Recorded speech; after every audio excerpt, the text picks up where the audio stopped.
오늘도 우리는 다니엘서 구약의 한 부분을 읽었어요. 근데 이것은 역사 이야기를 우리가 읽고 배우는 것이 아닙니다. 이 가운데서 우리에게 주시는 영적 교훈을 오늘도 받는 것입니다. 사도 바울이 디모데에게, 제자인 디모데에게 하신 말씀이 있습니다. 디모데 후서 3장 16절에 모든 성경은 무엇으로 됐습니까? 하나님의 감동으로 되었다. 그래서 교훈과 책망과 바르게 함과 의로 교육하기에 유익하다. 그러니까 오늘도 읽은 말씀이 우리를 책망합니다. 때는 바르게 합니다. 그리고 의롭게 합니다. 교훈이 됩니다. 말씀 잘 들으시기 바랍니다. 히브리서에서 우리에게 주는 경고가 있습니다. 히브리서 4장 12절에 하나님의 말씀은 살아있고 활력이 있어 좌우의 날선 어떤 검보다 예리하여 혼과 영과 및 관절과 골수를 찔러 쪼개기까지 한다. 그러니까 우리가 옛날 바벨론 제국의 어떤 왕의 이야기가 아니라 이것은 내게 주시는, 그래서 내게 썩은 부분, 고장난 부분, 연약한 부분들을 찔러 쪼개고 고치는, 수술하는 이런 시간이 될 수 있기를 바랍니다. 벨사살 왕은, 느부갓네살 왕 우리 쭉 들었죠? 4장까지. 이 사람이 이제 정신병에 걸린 거죠. 자기가 짐승이라고 착각하는 거예요. 그래서 가택연금 혹은 왕궁의 별궁에 유배를 당하게 됩니다.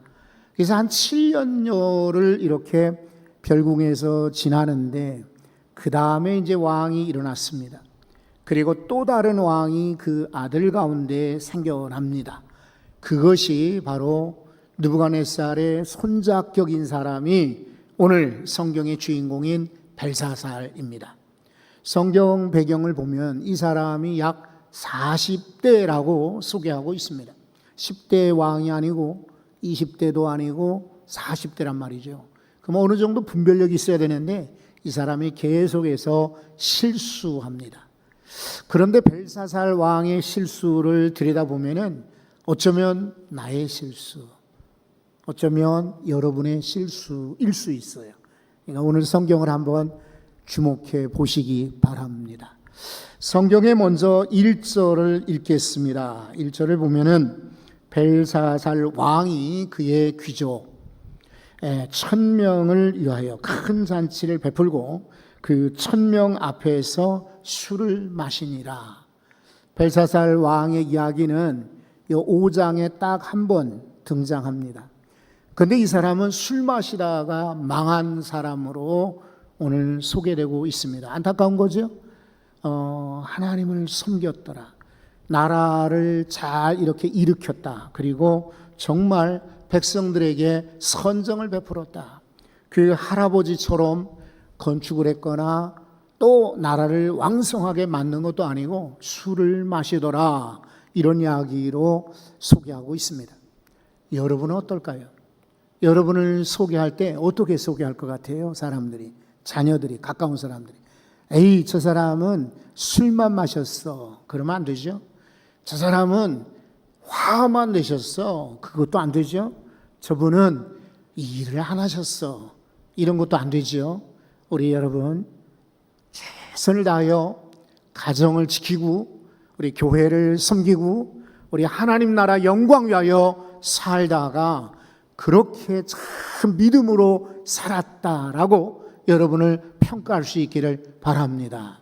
이 사람의 실수 결정적인 것은 2절에 소개되어 있습니다. 한번 2절을 보십시오.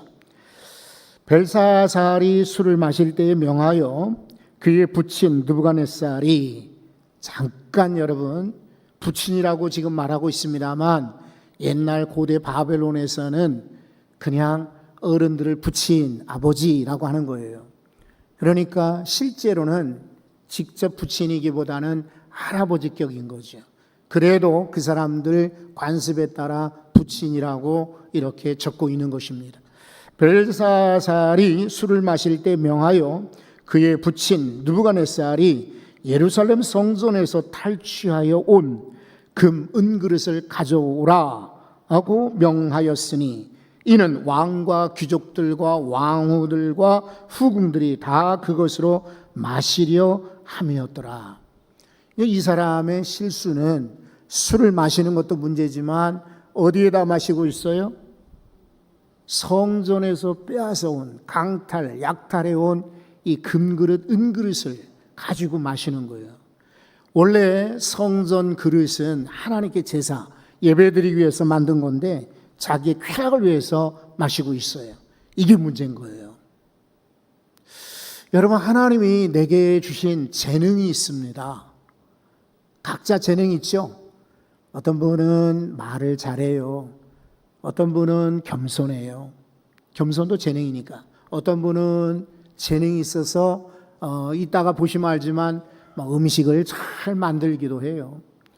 어떤 분은 이게 따뜻한 분이 있어요. 뭔가 그래도 하나라도 나눠주려고 이렇게 하는 그런 재능이죠. 또 어떤 분들은 준비를 잘해요. 그래서 모임이 있다 그러면 막 미리 와서 미리 가서 미리 사람들이 오기 전에 준비하는 사람이 있어요. 어떤 사람은 또 정리를 잘해요. 수련회 때도 우리 아이들 이렇게 하는 걸 보니까 많이 여러분 상상이 가시죠? 어지럽지요. 그런데 그 중에 어떤 그 교회 권사님이 우리 아이들이 벌려놓은 것을 하나하나 제자리로 정리해 놓는 것을 봤어요. 여러분, 그분은 혹시 돈을 받고 수련회 때 와서 정리를 할까요? 저 그렇게 생각하지 않아요. 돈을 받더라도 정리한다고 돈을 주겠어요? 다른 일로 돈을 혹시 줄지는 모르지만은 아마 그분은 원래 천성이 아니면 또 부지런해서 성격이 또 아이들을 사랑하는 마음으로 아마 정리를 아마 할지도 몰라요. 우리에게 어떤 재능을 주셨어요. 시간을 주셨어요. 건강을 주셨어요. 물질을 주셨어요. 하나님의 영광을 위해서 사용하시기 바랍니다. 나를 위해서 쓰는 사람 되지 말고, 엉뚱한데 쓰는 사람 되지 말고, 여러분, 내게 주어진 하나님의 선물들을 하나님 나라 위하여 쓰신다면 하나님이 기억하시고 더 큰 것으로 채워주실 줄 믿습니다. 이 사람의 문제는, 자, 이제 4절을 한번 보십시오. 4절을 다 같이 읽어봅니다. 그들이 술을 마시고는 그 금, 은, 구리, 쇠, 나무, 돌로 만든 신들을 찬양하니라. 매우 어리석은 거지요. 찬양 받으실 분은 누구이십니까? 하나님이십니다. 여러분, 우리가 찬양할 때 누구에게 찬양해야 합니까? 여기 찬양이라고 되어 있지만 경배입니다. 예배입니다. 높이는 것입니다. 여러분, 내 인생으로 항상 하나님을 찬양하는 우리 믿음의 성도들 되시기 바랍니다. 근데 이 사람은 지금 어리석잖아요. 우상을 찬양하고 있어요. 그래서 어떻게 됐을까요? 그 뒤에 종말이 소개되어 있는데 여러분 30절 말씀을 보십시오. 저 뒤에 30절에 보면 그날 밤에 갈대아 왕 벨사살이 죽임을 당하였다. 그날 밤입니다. 멀지 않았어요. 심판은 즉각 오는 것입니다. 그렇다고 해서 여러분, 이 사람이 그냥 순식간에 단 한 번 우상을 찬양했다고 이렇게 죽임당한 거 아니고 그 전부터 이 사람은 쌓이고 쌓인 죄, 실수가 있었던 거죠. 혹시 여러분들이 뉴스를 보셨겠지만 중국에서 지난 한 달 전, 두 달 전에 큰 비가 계속 내렸습니다. 그래서 북경도 막 잠기고요. 트럭, 버스들이 둥둥 떠가기도 하고 건물이 한 2층까지 높이로 흙탕물로 꽉 덮이고 댐이 몇 개가 무너졌는지 모릅니다. 근데 그 댐이 무너지는 것을 카메라로 찍었더라고요. 여러분들도 한번 보십시오. 이 댐이 꽉 무너지는데 물이 얼마나 센지 몰라요. 그냥 넓은 갑자기 강이 되는 거예요. 계곡이. 강이 돼가지고 물이 꽉 쏟아져요. 그런데 이런 댐이 무너지는 것이 하루아침에 금방 비가 많이 온다고 무너졌을까요? 그렇게 생각 안 해요. 여기에 먼저 아마 구멍이 있었겠죠. 그리고 금이가 있었겠지. 그리고 계속 며칠새 비가 오고 물이 늘어나니까 압력이 가해졌겠지. 그 중에서 약한 부분으로 물이 샜겠죠. 그리고 구멍이 벌어졌겠지. 틈이 더 벌어졌겠지. 그리고 나니까 와장창 댐이 무너져 버리는 거예요. 사람도 마찬가지예요. 그냥 갑자기 그날 밤에 죽음을 당하더라? 아니고 그 전에 실수, 죄, 허물들이 쌓여서 결국은 그렇게 돼요. 그러니까 여러분 우리 조심해야 돼요. 가급적 우리는 이 벨사살 왕이 그날 밤에 죽음을 당하였더라? 불행한 일이죠. 근데 31절에 보면 그 나라 바벨론 제국이 그 다음에 메대, 바사의 나라로 바뀌게 돼요. 제국이 바뀌게 돼요. 바벨론은 오늘날 이라크 지역입니다. 그런데 메대는 이란이고요. 바사라고 말하는 페르시아는 사우디아라비아, 아라비아를 말합니다. 이 이란과 아라비아의 두 나라들이 이 바벨론, 이라크, 옛날에 바벨론이죠. 오늘날 이라크를 넘어뜨린 거예요. 그 찬란한 바벨론 제국이 하루아침에 멸망을 당하고 말아요. 그런데 여러분 이것은 우연이 아닙니다. 이거 미리 대비하지 못했기 때문입니다. 우리 전에 드린 말씀도 중복되지만 다시 한번 여러분 들어보십시오.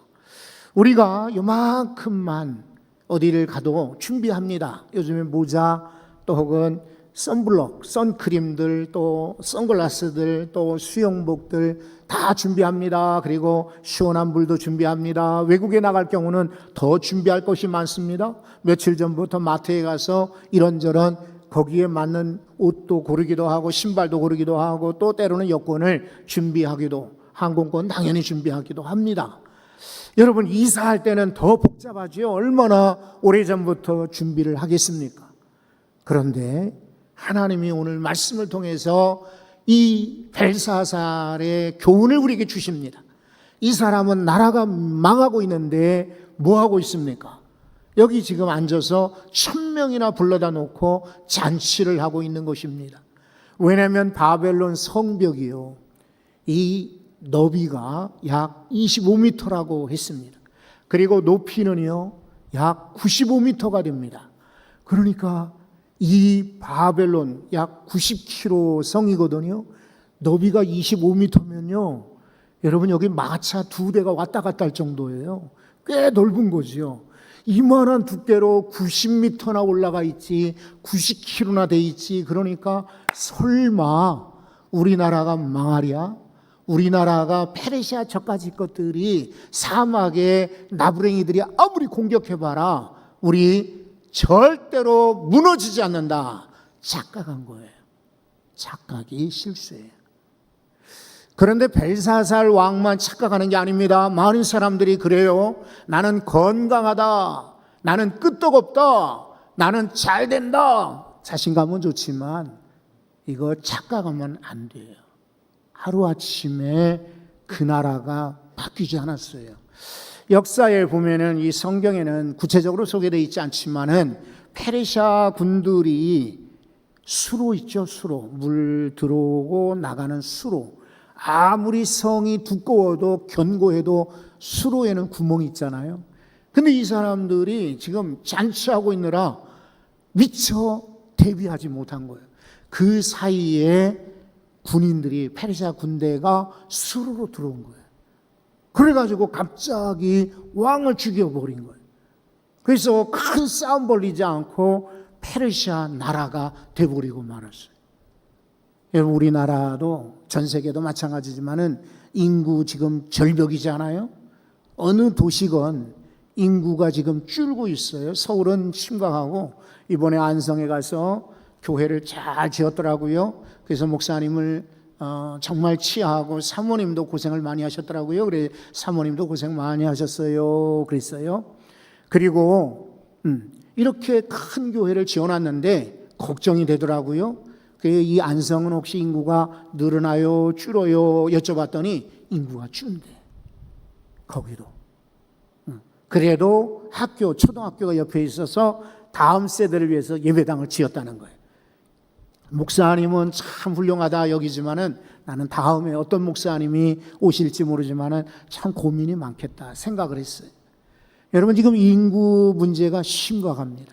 기후 문제는 어떨까요? 기후 문제. 장로님 기도하셨지만은 지금 뭐 20일, 30일 더위가 제가 일기예보를 보니까 8월 15일 이후에도 더울 거라고 해요. 절망스럽죠? 어떻게 해야 되지? 이렇게 기후가 더워질 줄은 누가 상상이나 하겠습니까? 게다가 지금 이란하고 이스라엘하고 전쟁이 날 것 같아요? 안 날 것 같아요? 제가 여쭤보는 건데 전쟁이 날 것 같아요? 안 날 것 같아요? 안 났으면 좋겠어요. 그렇죠? 네. 그런데 이제 이 사람들이 아마 체면 치레는 해야 되겠고, 그리고 뭔가 지금 분한 마음이 있으니까 아마 큰 전면전은 아닐지라도 분명히 공격이 있을 거다라고 예측을 하죠. 12일 날을 예고하고 있으니까. 여러분, 이런 전쟁 때문에 우리나라의 경제에 아마 영향이 크리라고 생각합니다. 이런 것들을 미리 대비하고 기후 문제, 또 인구 문제, 또 혹은 전쟁에 대비하는 이런 마음들이 있어야 되는데 착각하잖아요. 우리는 문제없다. 우리는 잘 될 것이다. 우리는 끄떡없다. 이런 자만심이 이 벨사살의 실수입니다. 게다가 이 사람의 실수가 뭐냐면 이걸 물어봐야 돼요. 그렇죠? 어떤 일이 있었느냐면 한참 막 기분이 고조되고 있는데 여러분, 이 왕이 쳐다보는 저 앞에 정면 벽에 손가락이 나타나요. 손가락이 나타나서 거기다가 글씨를 적고 있어. 글자를 적고 있어. 얼마나 놀라겠어요. 지금 술을 마시고 잔치 아주 흥겹게 잔치하고 있는데 건너편에 글이 써 있어요. 다들 거기에 모인 사람들이 다 쳐다보는 거예요. 사람이 쓰는 게 아니고 그냥 써지는 게 아니라 손가락이 나타나서 썼다니까요. 얼마나 놀라겠어요. 그러니까 왕이 깜짝 놀라가지고 7절을 보십시오. 왕이 크게 소리 질러 놀라서 소리를 지른 겁니다. 술객과 갈대아 술사와 점쟁이들을 불러오게 하고 바벨론의 지혜자들에게 말하되 누구를 막론하고 이 글자를 읽고 그 해석을 내게 보이면 자주색 옷을 입히고 금사슬을 그의 목에 걸어주리니 그를 나라의 셋째 통치자로 삼으리라 하니라. 왕이 옛날 자기 할아버지 느부갓네살이 했던 것처럼 이거 누구든지 해석을 해라. 내가 상을 줄 거다. 큰 직책을 줄 거다라고 내걸었어요. 현상금을 걸었어요.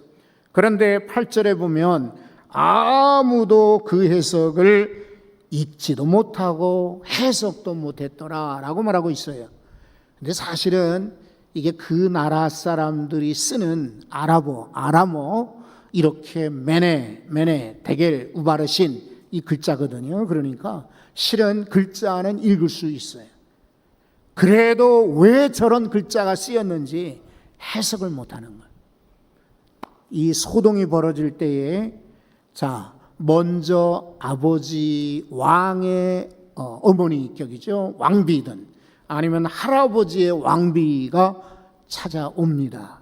와서는 왕이시오, 왜 이 소동을 벌이고 있습니까? 당신의 할아버지 느부갓네살이 등용한 천재가 있습니다. 하나님의 신에 감동된 사람이 있으니 그 사람을 부르시오. 그 사람이 누굴까요? 다니엘이죠. 다니엘을 부르세요 라고 한 거예요. 여러분, 다니엘이 왔어요. 와서 그 글자를 읽었어요. 그러니까 왕이 기대를 크게 한 거예요. 그래서 다니엘에게 제안을 합니다. 네가 저 글자를 아느냐? 예, 압니다. 해석을 아느냐? 압니다. 그렇다면 내게 말해다오. 그리고 네가 만약에 해석하면 너에게 옷도 주겠다. 금도 주겠다. 그리고 이 나라를 통치하는 지위도 줄 것이다. 이렇게 제안을 했어요. 근데 다니엘은 그것을 넙죽 예 알겠습니다 받지를 않아요. 어떻게 합니까? 왕이시여. 이때는 다니엘도 이미 나이가 많아졌어요. 더 이상 이 나라에 희망도 없어요. 여기에 셋째 통치자가 되어도 별로 흥미가 없어요. 그리고 이미 하나님께 헌신된 몸이기 때문에 금이나 은이나 이런 물질도 필요 없어요. 그러니까 뭐라고 하던가요? 다니엘이 하는 말이 왕이시여 그런 것들은 다른 신하들에게 주시고 저는 왕에게 하나님이 명하신 이 해석을 말씀드리겠습니다. 왕의 나라를 저울에 달아봤더니 모자란다 이런 말이에요. 왕은 끝났습니다 라고 경고하는 것입니다. 왕이 얼마나 놀랐을까요? 그래도 왕인지라 에이 설마 금방 멸망이 올까? 이렇게 생각하고 그 사람은 여전히 술을 마셨는데 바로 그날 밤에 우리 아까 찾아 읽은 것처럼 죽음을 당하고 말았던 거예요. 여러분 이 벨사살의 문제, 실수가 뭐예요? 내가 인생을 살다가 난제가 생겨, 문제가 생겨, 그리고 뭔가 어려움이 생겨.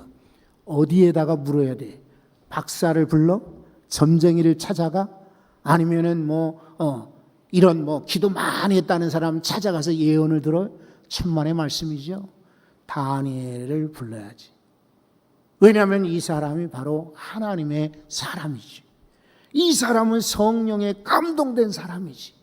그러니까 다니엘에게 물어야 정확한 해답이 나오는 것이죠. 오늘날의 다니엘은 바로 성령님이라고 할 수가 있어요. 사람에게 묻는 것이 아니라 성령님께 물으시기를 바랍니다. 여러분 문제 없어요? 복잡한 문제 없을까? 없으면 감사하지. 그래도 혹시나 내가 이거 풀어야 되는데, 이거 해결해야 되는데, 이거 어떻게 하면 좋지? 여러분 성령님께 기도하면서 풀어낼 수 있기를 바랍니다. 사람들끼리 모여서 의논한다고 되는 게 아니에요. 기도가 우선이에요. 이것저것 계획을 세운다고 풀어지지 않아요. 하나님이 아무리 사람들이 와서 풀어보려고 해도 해석을 못했다 그러잖아요. 그런데 다니엘이 불러왔더니 단박에 해결되었잖아요. 여러분의 문제도 하나님의 영, 성령께서 오시면 단번에 해결될 줄로 믿습니다.